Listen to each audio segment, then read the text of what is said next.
Kumar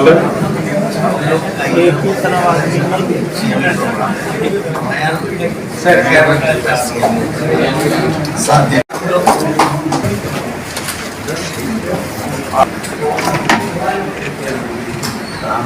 sir मजी सकती हाँ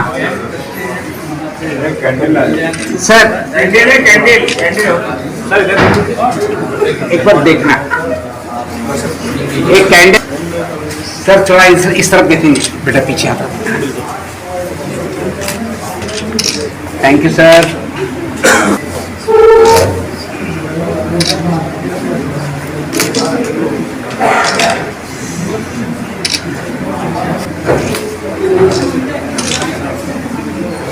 सर सर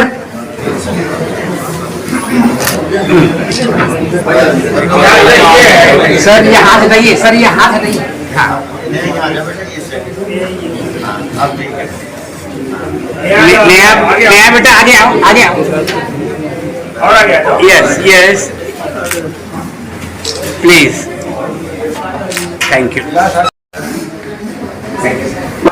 आसीन वरिष्ठ जन वो मेरे गुरुजन और सभागार में उपस्थित चिकित्सक मित्र व आम जनता से जो के प्रतिनिधि यहाँ पे हैं, प्रेस मीडिया के बंधु यहाँ पे जो उपस्थित हैं, उन सबको नमस्कार करते हुए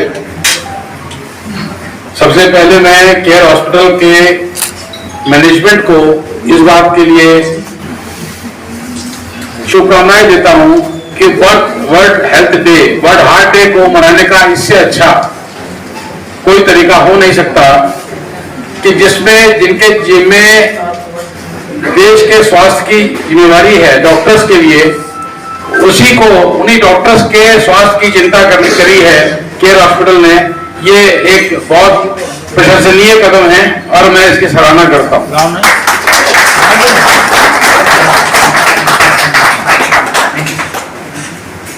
ज्यादातर चिराग तले अंधेरा वाला मामला डॉक्टर साहब हमेशा रहता है। अपने स्वास्थ्य की चिंता सबसे बाद में करते हैं और अगर ये गुण या अवगुण डॉक्टर में नहीं होता तो आप यकीन जानिए कोविड में जिन लोगों को भगवान ने जीवन दे रखा था उनके जीवन की रक्षा न हो पाती अगर डॉक्टर अपने स्वास्थ्य की चिंता पहले करता और मरीज की चिंता नहीं करता। तो एक गुण भी है अवगुण भी है, मगर केयर हॉस्पिटल ने एक आप लोग के सामने एक मैं बात कहना चाहता हूं। जो हृदय आपके शरीर का वो जगत में आने से पहले जो हृदय काम करना शुरू कर देता है और आखिरी क्षण तक वो काम करता ही रहता है, जब अपने काम में उसके कुछ गतिरोध पैदा होता है तो हमें चिकित्सा की जरूरत पड़ जाती है। उस हृदय की देखभाल के लिए भी हमको एक दिन मुकर्रर करना पड़ा, जिसको हमने वर्ल्ड हार्ट डे के नाम से जाना, जो कि आज है। तो हम लोग को ये क्यों आवश्यकता पड़ी कि हमको ये अपने हार्ट की चिंता करने के लिए भी एक वर्ल्ड हार्ट डे की जरूरत पड़ रही है, क्योंकि हमारी जीवन शैली, हमारे रहने का तरीका, हमारे खाने पीने का तरीका, ये सब इतने ज्यादा बदल चुके हैं, इतने ज्यादा अब कंफ्यूजन है हर जगह पर। सोशल मीडिया इतना ज्यादा हावी है कि हर एक ही टाइम में आपको दो अलग अलग तरह की सलाह मिल जाती है और आप भ्रमित हो जाते हैं कि आप किसको माने और किसको नहीं माने। सिर्फ एक कंट्रोल्ड लाइफ, बैलेंस लाइफ अगर आप जीते हैं तो हृदय आपका साथ बहुत लंबे समय तक देगा। इसमें कोई सोचने की बात नहीं है। इसमें प्रमुख बात यह है कि इसमें लापरवाही नहीं होनी चाहिए। दूसरा, मैं कैंप्स के बारे में बात करना चाहता हूं थोड़ा सा। अभी प्रोफेसर सिंघल साहब से बैठ के बात हो रही थी। ये जो कैंप्स का जो अवधारणा थी ये उस वक्त ज्यादा प्रभावी थी जब आज से जो ऐसे यहाँ पे बुजुर्ग सदस्य हमारे बैठे हैं, बुजुर्ग लोग बैठे हैं जो इन्होंने 55, 60, 65 का दशक देखा है, वो जानते हैं कि पहले डॉक्टर फैमिली डॉक्टर हुआ करते थे। मोहल्ले में एक डॉक्टर होते थे, वो हर चीज के विशेषज्ञ होते थे और उनसे सब काम बन जाता था। समय बढ़ गया, चिकित्सा शिक्षा ने बहुत तरक्की करी, बहुत उन्नति हो गई। अब समय आ गया है शुगर स्पेशलिस्ट का। आपको स्वयं ये पता होता है कि अगर आपके सीने में दर्द हो रहा है तो आपको इतने रोग विशेषज्ञ को दिखाना है। उसके लिए आपको किसी एमबीबीएस डॉक्टर की, किसी रेफरेंस की जरूरत नहीं पड़ती कि वो आपको सलाह दे कि आप हृदय रोग विशेषज्ञ को दिखा लीजिए। ऐसे में तरीका, मोडेलिटी ऑफ ट्रीटमेंट ये सब बदलता जा रहा है। उसकी वजह से कुछ ट्रीटमेंट कॉस्ट भी बदल जाती है। ट्रीटमेंट का जो कीमत है, जो खर्चा आता है, वो बदल जाता है। और जिसके लिए जो जानकार नहीं है लोग, वो इसको इस तरह से समझते हैं कि आज के डॉक्टर का पैसा बनाने का मुख्य उद्देश्य है। ऐसा नहीं है। जब आप विशेषज्ञ और सुपर स्पेशलिस्ट के पास जाकर के ट्रीटमेंट करना शुरू करते हैं, जो कि आपकी जरूरत भी है, तो उसी परिप्रेक्ष्य में आपका धन खर्चा भी होना लाजमी है, वो होगा। मगर आपको जो सुविधा पहले नहीं थी, अब है। बहुत सी ऐसी ऑपरेशन हैं जिसके लिए आम जनता में भ्रांति है कि ये ऑपरेशन क्यों कर दिया गया, नहीं करना चाहिए था, इसके बगैर काम चल जाता। तो उनको यह भी जानना चाहिए कि पहले बीमारी की स्थितियां, जीवन जीने की आशा कितनी थी, ये सब पैरामीटर्स थे जो आज पैरामीटर बदल चुके हैं। हम चिकित्सा शिक्षा को अगर 1965 के समय से और आज के समय से तुलना करेंगे तो वही भ्रांतियां जो आज हमारे समाज में व्याप्त हैं वही जोर मारेंगी, उससे काम बनेगा नहीं। इसलिए एक बार फिर से मैं हॉस्पिटल के प्रशासन को, यहाँ के डॉक्टर्स को और जो विशेषज्ञ जिन्होंने आज अपनी सेवाएं दी, प्रोफेसर सिंघल साहब को, डॉक्टर मोहम्मद अहमद साहब को बहुत बहुत बधाई और धन्यवाद देना चाहूंगा कि उन्होंने लाभान्वित होंगे और उनका जीवन में कुछ उनको इससे बेहतर सुझाव मिले होंगे, बेहतर जीने का तरीका सीखा होगा। इसके साथ अपनी बात समाप्त करूंगा। बहुत बहुत धन्यवाद। डॉक्टर अहमद, डॉक्टर वकील, डॉक्टर अमित और सभी जितने मंच पे बैठे लोग हैं, सभी सम्मानित। हार्ट हेल्थ के बारे में डॉक्टर पंकज गुलाटी ने बहुत अच्छा कहा कि ये बहुत ही स्ट्रॉन्ग ऑर्गन है। आज तक कोई भी इंजीनियर हार्ट जैसा पंप नहीं बना पाया। इतना स्ट्रॉन्ग पंप है कि इसको अगर तंग ना किया जाए तो ये ठीक रहता है और लंबी उम्र के साथ ठीक रहता है। लेकिन कुछ चीज मैं उदाहरण के तौर पर बताऊं कि बताते नहीं है। एक IIT का लड़का IIT में एडमिशन के लिए आया, उसका ब्लड प्रेशर हाई था, तो उसको रिजेक्ट किया। तो उन्होंने कहा कि डॉक्टर लोग कुछ पैसा बनाना चाहते हैं, इस चक्कर में वो मेरे पास आए। उनके पिताजी उनके साथ थे। मैंने लड़के का ब्लड प्रेशर लिया, वो हाई था।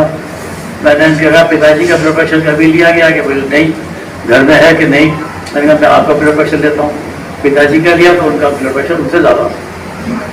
तो समझाने का मतलब ये है कि ये ब्लड प्रेशर या शुगर की बीमारी या कोलेस्ट्रॉल ये पता के नहीं आती, इनके लिए रूटीन चेकअप कराना पड़ता है। और चेकअप कराने के बाद में फिर उनको ठीक कर लीजिए। अगर किसी के ब्लड प्रेशर नहीं है, डायबिटीज नहीं है और कोलेस्ट्रॉल नॉर्मल है, तो फिर हार्ट की बीमारी तकरीबन ना आने का चांस। ये एक बात और कहना चाहूँगा कि हमारे समाज में बड़ा वो है कि अगर ब्लड प्रेशर की दवाई खाओगे तो आदत पड़ जाएगी।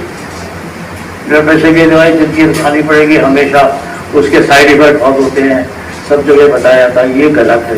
मैं तो समझाता हूँ मरीजों को अपने को कि भाई यही इसी से जीवन बढ़ता है।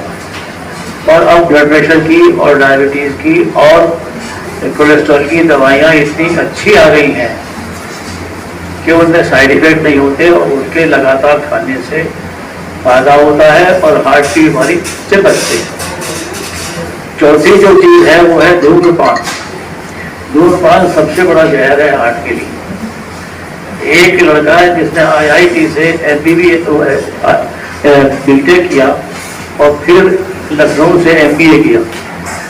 वो कलकत्ता में एक बड़ी मल्टीनेशनल में काम कर रहा था। सडनली उसके फ्रेंड को दूसरी अच्छी नौकरी मिल गई। उसको भी मन में टेंशन हो गई कि भाई मैं भी कोई नौकरी बदल लूँ। उस टेंशन में उसने सिगरेट पीनी शुरू की और रात में बहुत सारी सिगरेट पी गया and he had heart attack. Heart attack के पास हॉबी होनी चाहिए जिससे आप अपने आप को रिलैक्स कर सकें। और मैं IIT में गया था बहुत दिन तक और मैं लोगों से पूछता था, अरे भाई कोई तुम्हारे पास हॉबी है? Dr. Singhal, my teacher, my mentor, my director, मुझे इस बात में कोई हिचक ना होगी कि इनकी शराफत की कसम खाई जा सकती। Is a very good teacher, is a very good person, is a very good person. अब मैं पहले अपने बारे में बता दूं, मैं डॉक्टर मोहम्मद अहमद, मैं कार्डियोलॉजी इंस्टीट्यूट से अटैच था। जब से वो बना सन 75 से लेकर के डायरेक्टर में सब कुछ वहाँ के थे, इनके अंडर मैंने काम किया।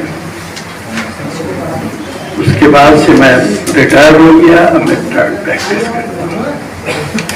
कि हार्ट के ही वर्ल्ड हार्ट डे क्यों मनाया जाता है? कभी कोरोना का नहीं मनाया, कभी इन्फ्लुएंजा का नहीं मनाया। There is a fear, there is a डर, the fear of heart, the fear of death. Heart की बीमारी एक ऐसी है कि इस वजह से एक सांप से आप क्यों डरते हैं? इसलिए कि 10 सेकंड हम मर जाएंगे। आप गाय से नहीं डरते, आप भैंस से नहीं डरते, लेकिन आप सांप से डरते हैं, बिच्छू से नहीं डरते। क्यों डरसे का पतंग के मर गए? यही याद हार्ट की बीमारी का है। जब हम लोग MD कर रहे थे उस टाइम पे ये क्लियर था कि जो हार्ट का पेशेंट हो गया उसकी लाइफ एक्सपेक्टेंसी जो सर पालवुड जो दुनिया के सबसे बड़े हार्ट के डॉक्टर थे, उन्होंने कहा था कि हार्ट का मरीज 7 साल से ज्यादा नहीं जिंदा नहीं रहेगा। और आज सब बदल गया है। अब हार्ट की बीमारी के लोग 30-30 साल 40 साल तक रहते हैं। इतने थेरेपेटिक मॉडलिटीज आ गई हैं, इतनी अच्छी अच्छी दवाएं आ गई हैं, इससे मरीज को बेनिफिट हुआ। दवाएं हैं, बाईपास सर्जरी है, स्टेंट से जो बताया डॉक्टर साहब ने, स्टेंट से बहुत वैरायटी के आ गए। पहले स्टेंट नहीं थे तो फेल्योर बहुत ज्यादा था, फिर धीरे धीरे करके मेटलिक स्टेंट्स आए, उसके बेयर मेटल बोलते हैं, फिर ड्रग लुकिंग आए, फिर स्कैफोल्ड्स आए। मतलब all the time there advancement होता जा रहा है। जैसे पहले जब आप टेलीफोन करने बैठते थे तो इवन लाइटनिंग कार के लिए आपको छुट्टी लेकर के बैठना पड़ता था, सुबह से लेकर शाम को जाके मिलता था। अब 1 मिनट में चल ये टेक्नोलॉजी का एडवांसमेंट है। आप हर जगह पे हमें देखा होगा 2 चीजें बहुत इंपॉर्टेंट समझने के लिए। भाई इस आदमी की कार्डियक अरेस्ट हो गया, ये मर गया, इस आदमी को हार्ट अटैक से डेथ हो गई। कार्डियक अरेस्ट उसको बोलते हैं जिसमें हार्ट के कोई सिम्टम्स ना हुए, नाचते नाचते गिरा मर गया, इसको हम बोलते हैं कार्डियक अरेस्ट हुआ। जिसको पहले हार्ट अटैक हुआ फिर उसको डेथ हुई तो उसको फिर हम कहेंगे ये हार्ट अटैक से इसकी डेथ हुई। जैसे कि आदमी अच्छा खासा डांस करते करते गिरा, उसकी डेथ हो गई, ये कह सकते कार्डियक अरेस्ट हो गया। ये डेथ हार्ट से ही, जब तक हार्ट बंद नहीं होगा डेथ डिक्लेयर नहीं हो सकती। दूसरा आपने देखा होगा हर बात के बड़ा इम्फेसिस है एक्सरसाइज एक्सरसाइज एक्सरसाइज। इसकी भी एक लॉजिक है, इसकी भी एक वजह है। सन 1952 में अमेरिका में एक ट्रायल हुआ बस कंडक्टर्स पे और ड्राइवर पे बस के। तो उन्होंने ये ऑब्जर्व किया कि जो कंडक्टर थे उनमें हार्ट अटैक कम हुआ है लेकिन एंजाइना ज्यादा हुई, और जो ड्राइवर था उसमें हार्ट अटैक ज्यादा हुआ, एंजाइना कम हुआ। That was a start of a story. तब उन्होंने शुरू किया रिसर्च का, सब ये आदमी जो है मुस्तकिल बैठा रहता है और ये चलता रहता है, इसमें उसका चलना, उसकी जो एक्सरसाइज है, is a very important factor. वो हार्ट अटैक को रोक सकता है। जो लोग मन से छोटे होते हैं कभी बड़े नहीं हो सकते, और जो मन से टूटे हैं कभी खड़े नहीं। बिल्कुल सही बात कहा। दिन तो 24 घंटे आप इसी परेशान है। वो 2 लाख कमा रहा है, अरे भाई मेहनत किया कमा रहा है आपसे मतलब, आप क्यों टेंशन लेना, अपनी सेहत क्यों खराब कर रहे हैं? आप अपनी एफिशिएंसी देखिए, आप अपने को देखिए, दूसरे से क्या मतलब है? Thank you. of IMA Kanpur, respected Professor S. Singhal sir, our IMA President Dr. Gulati sir, our IMA Committee Chairman Dr. B.C. Rastogi sir, Dr. Professor Mohammed Ahmed sir, and Dr. Vineet Mathur sir, and all the friends who are sitting here. As highlighted about the importance of lifestyle interventions and what we should do to keep our heart healthy. Means sir लोग ने पहले ही एक बार आपको बहुत ही अच्छे ढंग से बता दिया कि कैसे हम अपने हृदय को स्वस्थ रख सकते हैं। मैं बहुत संक्षेप में 2 या 3 मीन्स जो नई दवाइयाँ या जो नई टेक्निक अपने कोरोनरी आर्टरी डिजीज और हार्ट फेलियर में इधर बीच लॉन्च हुई है, उसके बारे में जस्ट मैं कुछ आपको बताना चाहूँगा। जैसे कि आपको पता है कि coronary artery disease it is the leading cause of death world wide. India is also not exception. So we need a potent therapy for this disease, and it is also very well established that dyslipidemia is the most common cause for coronary artery disease. Means बढ़ा हुआ cholesterol सबसे important factor है heart attack और angina के लिए। तो हम लोग ऑलरेडी कुछ दवाइयाँ यूज करते हैं, जैसे कि स्टैटिन, जो बहुत सारे मरीज हम लोग देते हैं, लेकिन कुछ नई दवाइयाँ भी इधर इजाद हुई है जो कि कोलेस्ट्रॉल को कम करने के लिए दी जा सकती है। जैसे कि हम लोग अगर कुछ नाम लें तो PCSK9 इनहिबिटर्स, इसमें PCSK9 एंजाइम होती है जो कि LDL रिसेप्टर्स लीवर में होते हैं, उनको डिग्रेड करती है। तो अगर हम इस एंजाइम को ही अपना ब्लॉक कर दें तो LDL रिसेप्टर्स की मात्रा लीवर पे ज्यादा हो जाएगी और LDL लेवल हम लोग काफी कम कर सकते हैं। और अभी करंट रिकमेंडेशन है, हमारे पास कई पेशेंट्स आते हैं और वो लैब वैल्यू देख के कहते हैं कि सर हमारा तो मीन्स जिनको हार्ट अटैक ऑलरेडी हो चुका है वो कहते हैं सर हमारा LDL 90-95 है, ये तो नॉर्मल है, लैब वैल्यू में ये लिखा है। मैं यहाँ पे ये बताना चाहूँगा कि जो लेटेस्ट रिकमेंडेशन है कि अगर patient is high risk of अपना CAD, जिनका प्रीवियस एंजियोप्लास्टी वगैरह हो चुका है, तो उनके लिए LDL goal is less than 55।